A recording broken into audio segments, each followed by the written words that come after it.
Giroli from The Athletic. Hi, Sean. How are you? Good. How are you? Good.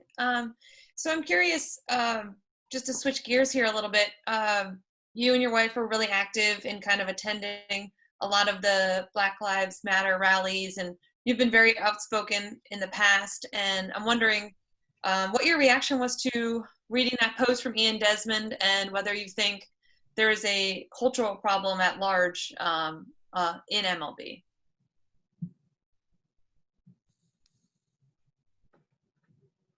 I thought the post was incredible.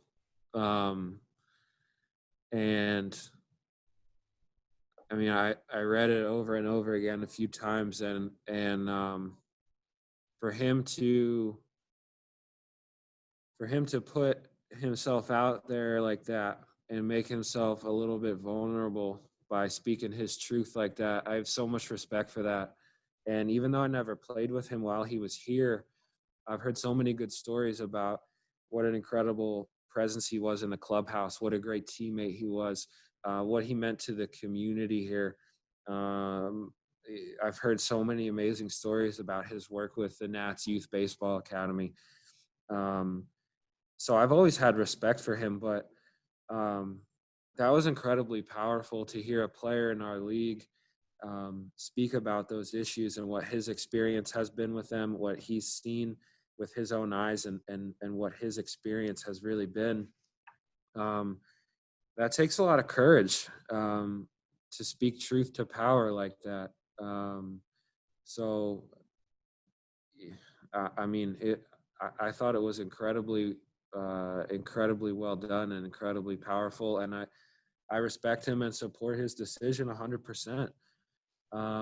As far as baseball having a cultural problem, that might be tough for me to answer as a white dude. I think it's something, like I want to say no, but like there are guys like Ian Desmond. I don't know if you guys heard that podcast that CC did, CC Sabathia did with Chris Young and Cameron Maven and Edwin Jackson. There are guys who are sharing these experiences that are saying like, no, this stuff is happening in clubhouses. So like for me to say like, I don't think so. Like, I think it's actually okay when there's people that are shining a light on this and speaking from experience.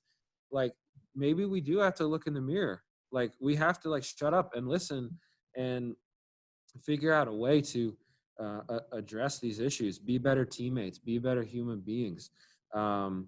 There seem to be a lot of instances where it's not it might not be like the overt in your face racism where you're hearing racial slurs and stuff like that, but it might be something that's a little bit more subtle, that's a little bit more I don't know, like something that people don't necessarily realize that it's whatever they're saying is ingrained in racism, and that it's like something that's a little bit more subtle. There's a lot of that stuff that I think we can clean up if we're really serious about moving the game forward and making our locker rooms better, more inclusive places for all of our teammates.